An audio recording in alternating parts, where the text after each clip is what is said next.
I know I should be sleeping right now, but I was just thinking. I had a conversation with a good buddy just now, a couple hours ago, and he was telling me, "Yo, get out of this whole being pissed off at everybody thing." He's like, "Go back to the way you used to be."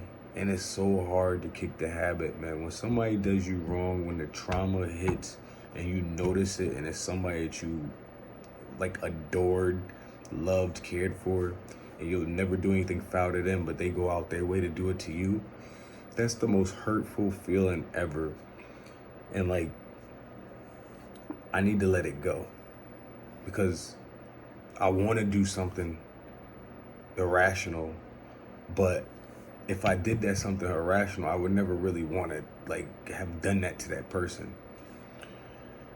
I used to have the most outgoing personality and love everybody and care for everybody, but there's only but so much trauma a person could take from family, friends, people that call you themselves their brother, you know what I mean, or sister, whatever it is, and not want to go back and like, especially like me being the great size that I am. You know, I'm 6 foot, 200 something pounds. You know, if I want to be, you know, and the military really like hardened me.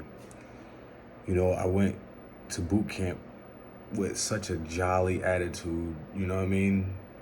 And as soon as I got there, it was just like bullshit after bullshit after bullshit. You know what I'm saying? Even after boot camp, I understand boot camp's supposed to be that way, but like the first little A school, the senior chief was attacking me over some dumb stuff, and like if I didn't have a black chief, you know, she was a first class going into a chief, and they was just messing with me. They was just fucking with me, right? And I'm like, yo, dude, what did I even do to you? You know, some black dude made up some story, and I was just like, bro, I'm back in this. I'm back in this crap. I just tried to leave this crap, and now it's back to this crap. But then I started blaming my parents for lying to me on who I was.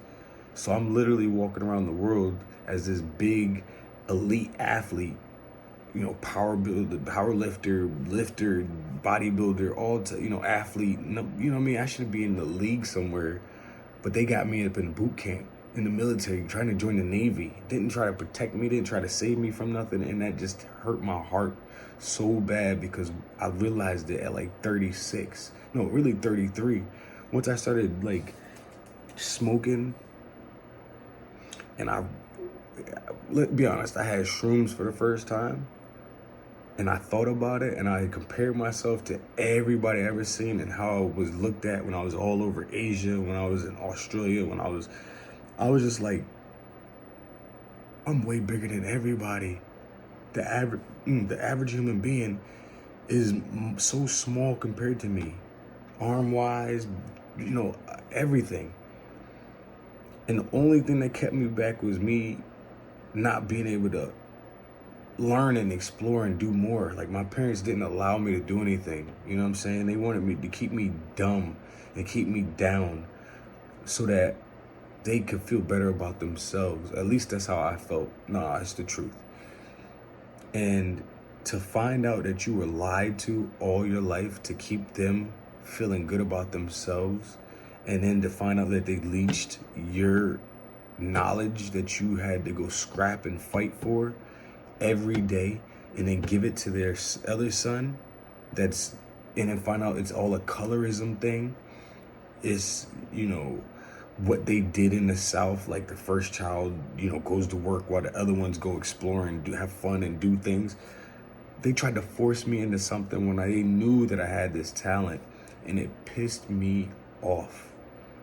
I don't know what it is about black people. I don't know if it's not every, but Southern black people love this whole keep everything a secret. No, don't tell the truth. The kid should only be seen, not heard.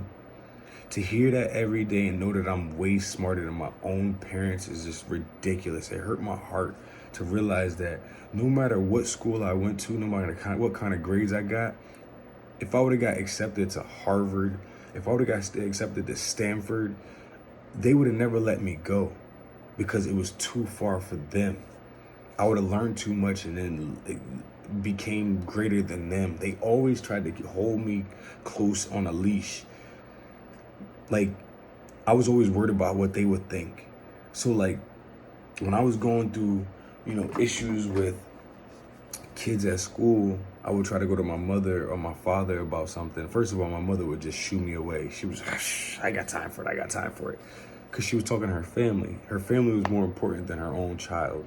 Because, like I said, the first child learns everything, and then they give it to the second child, and then the first child just goes to work and just does, you know what I mean? Like, it might have worked for my uncles, or, my aunts or whatever have you, but that's not for me. I had the talent, you know what I mean? I had the looks, I had everything, and I have everything, you know what I mean? But to find that out later on in life, and to see that your parents were molding you to do nothing, it hurts my heart so bad, because I have so much compassion, I have so much love, I have so much, talent, and I have so much, ability to do more than what they're trying to give me and make me do and force me to do, that I'm stuck realizing that they did that to me.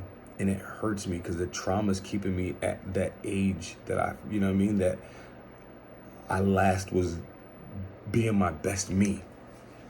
So like 17, 18, 19, I was at my best, my peak. I was starting to get there, and this trauma started happening. My school, Notre Dame, like I said, was trying to break me down. My coach was trying to break me down. You know what I mean? The town was trying to break me down. And they all had their own little motives. And like, it was just better that they told me what the situation was. But for me to find out on my own, I wanted blood. I wanted revenge. I wanted V for Vendetta.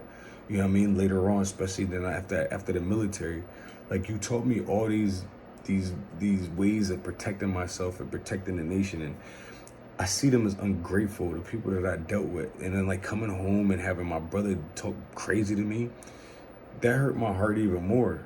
Like, and I know it was all orchestrated, it was all planned out, plotted on me. And then to find out like the people down the street was fucking with me, you know what I mean? Like, everybody was just messing with me. And they wanted to get me like that. They wanted to get me riled up. They wanted to, you know what I mean? And they knew that I was on a leash. It's like being on a pit bull on a leash. You keep antagonizing it. Once it gets off that leash, it's gonna tear your ass up. And that's what they was doing to me. And they like, this dude never thought that I was gonna get off this leash, because he thought I was gonna stay right up the street, because he fucked up everything else for me. You know what I mean? They intentionally messed up everything for me because I was the first child. Like, I don't know what, like, it's like a waste of life. I feel like I'm a waste of life. I'm a waste of a pretty body, a pretty face, a great pair of teeth. I'm a waste of everything. You know what I'm saying? Like, I feel like I'm a waste of life. Like, there's no need for me to be here. So like, I felt like just because I feel that way, I should take everybody. You know what I'm saying? And it's like a so selfish way of thinking, because I was built in a toxic arena, a toxic family, a toxic town with toxic people all around me. Now, no disrespect for calling you toxic, but you were. And it hurt my heart. I sit there, I'm watching, these puppies on, I don't know where they are, but like, these puppies are like damn near gone, dead, blood out their nose, everything, you know what I'm saying? And I'm sitting here bawling my eyes out, to the point where I go get my little puppies and I'm just holding them and I'm just like bawling my eyes out to them, like, yo, thank you for just being here and showing me some kind of love. And I'm thinking to myself, like, these dogs have their own souls, their own personalities, you know what I'm saying? Like, their own feelings. And like, my parents in my town and the kid down the street treated me like I was a fucking animal. Like, I didn't have a soul. Like, I didn't have a purpose. Like, I wasn't gonna find out I had a purpose and that I was this great of a talent. You know what I'm saying? So be 38 and to just now notice that you were just scraps to just you know what I mean? That hurts my heart so bad. And like, I want revenge so bad, but I'm not a prisoner. You know what I mean? And I know that life ain't over for me. So like, you gotta find another purpose, another thing that you're in love with, that you but you don't want to feel that fall. You don't want to fall. You don't want to feel like you failed again. You don't want to feel rejected again. You know what I mean? Like, that's all I felt all my life is rejection. And like, I know that I'm good enough to make it through that door, but like the leash that my family and these people had me on would only make me rejected, because they would only go in different directions and start talking crazy about me to make people be like, I ain't even gonna give them a try. And then me lashing out at them now that I'm free, I broke away from the family, and me going back and lashing out at them only makes me look like they were right the whole time. So like, who's really the fool? You know what I'm saying? So like, I hate that I lost my money that I was supposed to have. I know that I can still do this thing, this basketball thing, this football, whatever thing I want to do. Yeah, I'm 38, whatever, 39, going to be at the end of the year. But like, I still feel like I got so much talent and so much, like, I got so much youth in me, you know? And I'm sitting here doubting myself because of these people. Like, I shouldn't, there's no, like, if you see me doing something, you're going to be like, why are you doubting yourself? Why are you worried about what other people think? And I know I hear it myself, like, why are you doubting yourself? Why are you feeling that way? But I don't know, am I living in a fairy tale? Am I living in a false reality? Am I living in a, you know what I'm saying? But I don't feel like I am. I feel like I'm really living my truth. I feel like I could really do these things, you know? I feel like the only reason, something's telling me the only reason why people retire at a young age is because they made enough money. You know what I'm saying? And I feel like I haven't made enough, so I gotta suck it up and just get it done. I wasted a lot of time dealing with these people, you know, especially after college. I mean, after the military, you know, especially after college, really. Like, I wasted so much time messing with these people. And like, how dare I even sit here and contemplate listening to them again? You know, these are the same people that had no problem slipping you up, tripping you up, and calling you names, and, you know what I mean, mocking you and gaslighting you. So why should I care about what they feel like? Don't be afraid of rejection, man. Don't be afraid of rejection. Don't be afraid to fail. Like, don't be afraid to fall on your face. Because if you don't move, you will feel like you fell on your face anyway. I'm a very compassionate person. I love everybody, man. And I feel bad that I'm even showing people this angry, negative side, this toxic side of me, because it's not true. It's not real. It's just that I need to get rid of the toxic people that I had in my life. And to see them on social media or anything, or have them message me or talk to me at all, it just pisses me off so much. And I just want to break skulls. And I shouldn't feel that way. I don't like the fact that I feel that way. So I don't know what I'm going to do from here on, but I know that I'm going to keep doing what I'm doing, keep working on my body, keep working on my mind, keep learning all the stuff that I can. I'm not going back to a 9-to-5. I don't care what nobody says. I'm not doing it. I'm not doing it. I will not work for nobody. You know what I'm saying? I refuse. Even if I get my master's, I'm not working for anybody. So this whole social media thing has to work out, and I got to find the key for it. Because I want to travel the world, bro. I spend so much. I'm about to be 40 and I can't travel again? What do you mean? You're telling me to go work a job and be a slave to the system? I'm not trying to do that. You know, I see the prices of my crypto just plunging. You know what I mean? I'm so pissed the fuck off at that. And it's like, but I know for sure it's going to go back up and I'm going to have a ton more money again. But like, oh man, I'm just tired of rejection. I'm tired of negative stuff. So what I have to do is just put myself in the position to just be positive, bro. Forget what they say. Forget the old stuff. Like, you know what you're trying to do.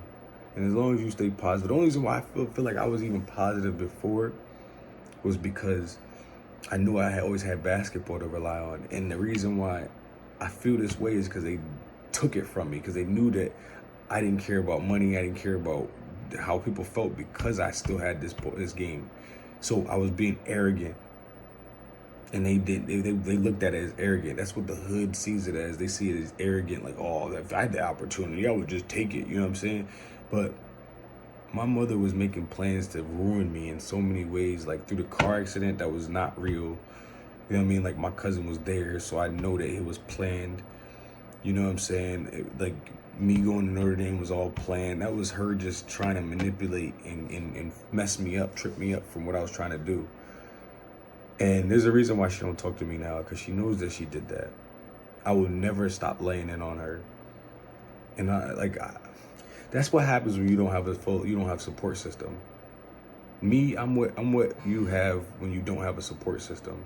When you have a fake family, a fake father, a fake mother, you know what I mean, that never really loved you from the beginning. They just wanted you to, be the worst version of yourself. They never cheered me on for anything. They never said, "Oh my God, great job."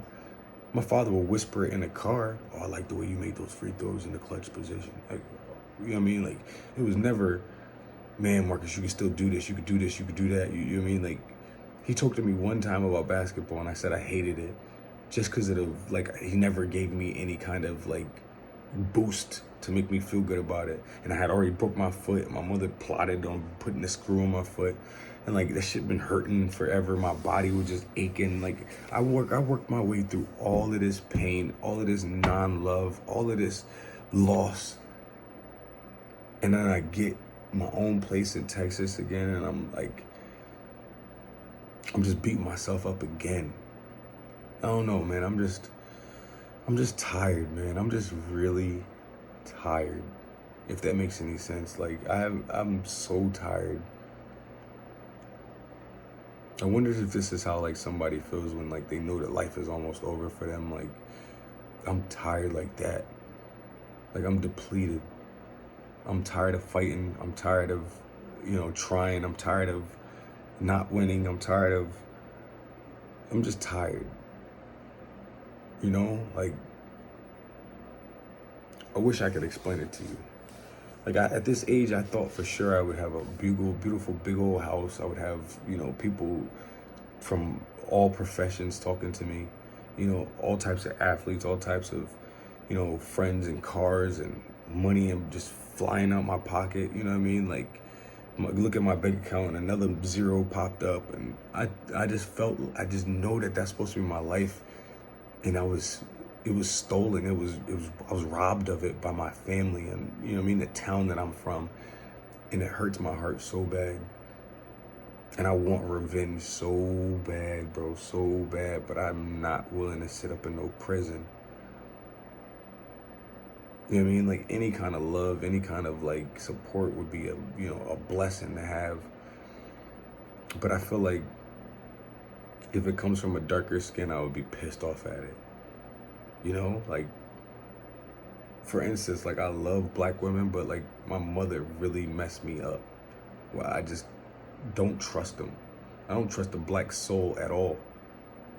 You know what I'm saying? I feel like they're all just snakes. And I hate that I feel that way, because I know not everybody's that way. I don't want to categorize everybody, but that's just what I've experienced. And that's what they want. That's what trauma wants you to be like. That's what the devil in her wants me to feel like.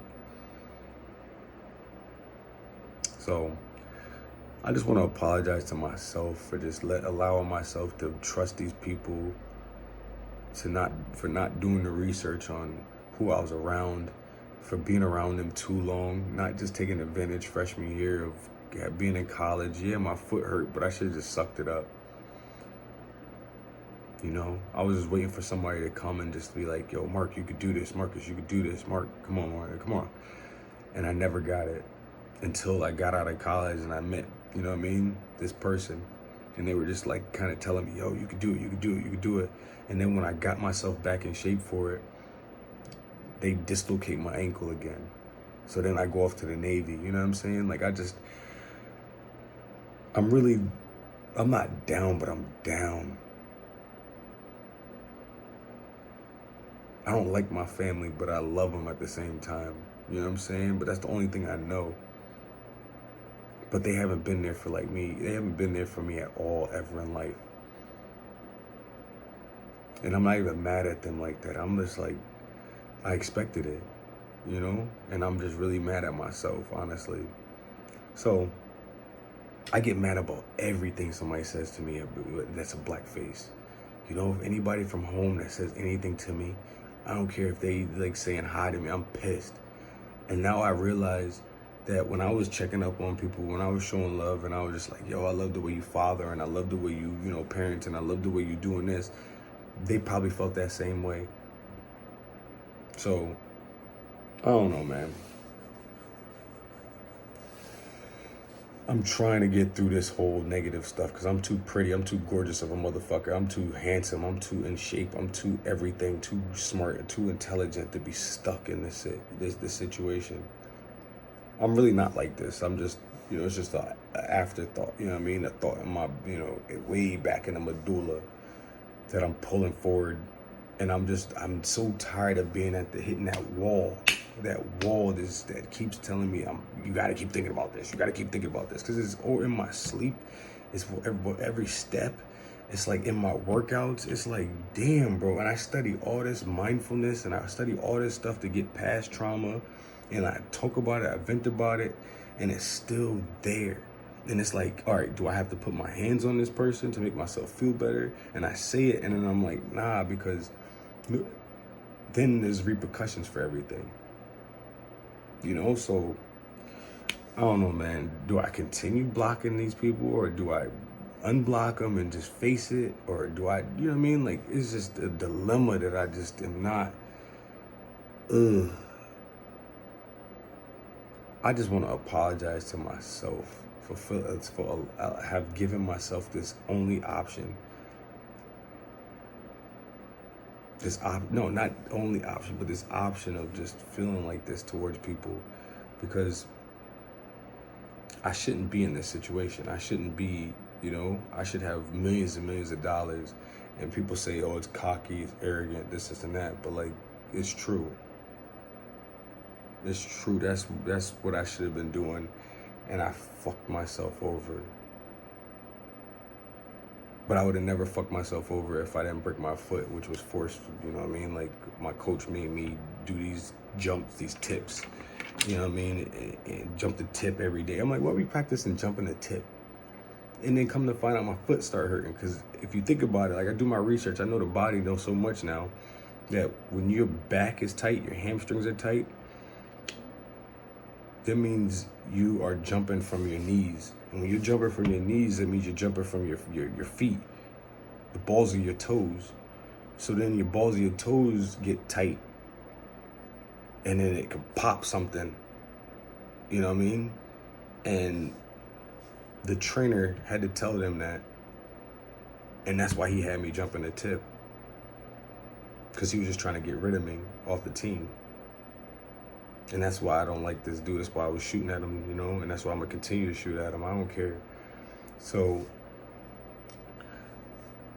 they think I'm stupid. They thought I was stupid. And then they come to find out I knew. I found out what was going on.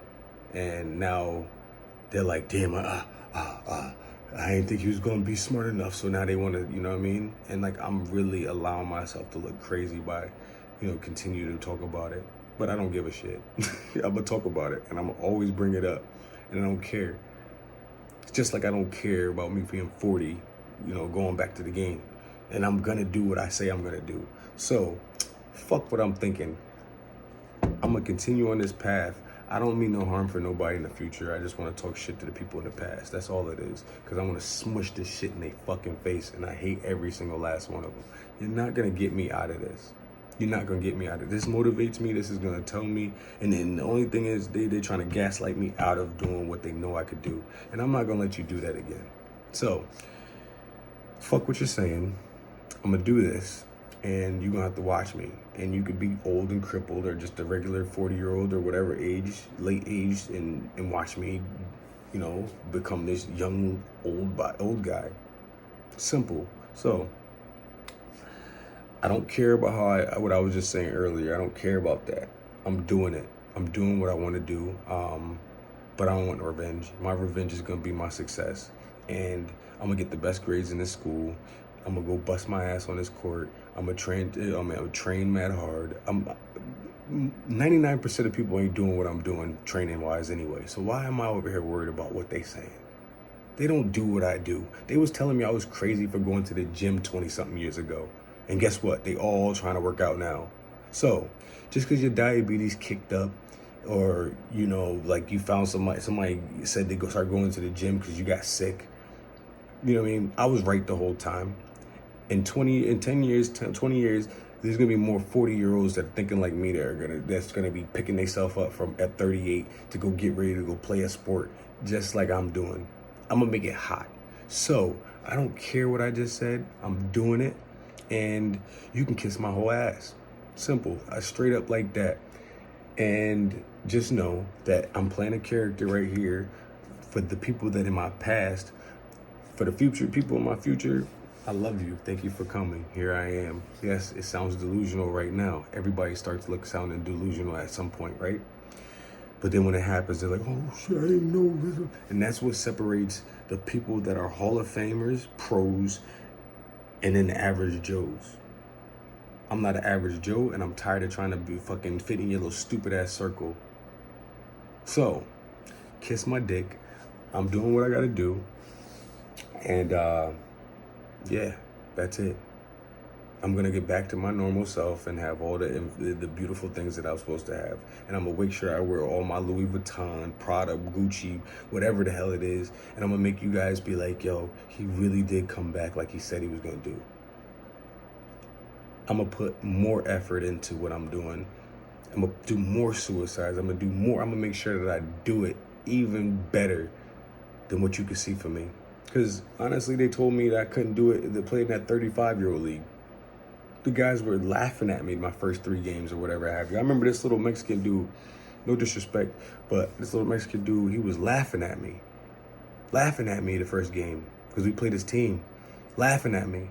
And I said, don't worry, bro. I was ranked in the nation all my life. I said, it just takes me about 4 games, 5 games to get myself together. I have back issues, leg issues, all types of issues. So I said, wait till after the 5th game or during the 5th game. I'm gonna go off. Guess what the 5th game was? His team again. And you know what he did? This is the beginning of the playoffs. You know what he did? He called them and said, yo, that black dude, that black boy, he can't play. They canceled games. They canceled the game because of the MLB World Series. Then they had another. They canceled another game. So then they said when the playoffs came, they said, yeah, he didn't play enough games to play in the playoffs because they knew I was about to go for 50 on him. And then guess what? He didn't show up at that game. He was at every game watching me, laughing, and blah, blah, blah. And I said, bro, I'm getting my bearings together. I'm getting my timing and everything. And then I went off for like 5 threes in like a minute, and he was just like, and I was like, I told you, I'm doing LeBron shit. You know what I mean? I'm doing the little, in front of people. The nicest dude on their team, the team that I was playing against, I'm talking about this dude was doing one arm, like he was doing Manu Ginobili shit, and I was going off on him. And the whole team, they had Globetrotters, ex-Globetrotters, all types of shit on their team, and I was going off on them. We blew them out the game. And then he called and said, yo, he called the person, the league owner or whatever, blah, blah, blah. I said, me in particular, I'm the guy that, the guy that invited me to play said, yo, he called and they said that he said you in particular couldn't play because you didn't play enough games. And I just went to the game and I watched. They waited till I got to the game to tell me that I couldn't play. And I sat there and I just watched my team play, and they lost, but I watched them play. And then they were like, yo, just play. And I was like, nah, dog, because listen, I'm going to leave here, and you still have to live here. So I don't want them to ever hold you in any way negative because you had me play. Even though they lost by like 20 or something like that, and it was like 3 minutes left or whatever have you, they were like, just go in. I was like, bro, I don't want to, this isn't my home. You know what I'm saying? I respect you guys enough, and I understand you want me to, but like, nah, you guys got to play in another league in a couple weeks. So I'm going to LA, you know what I'm saying?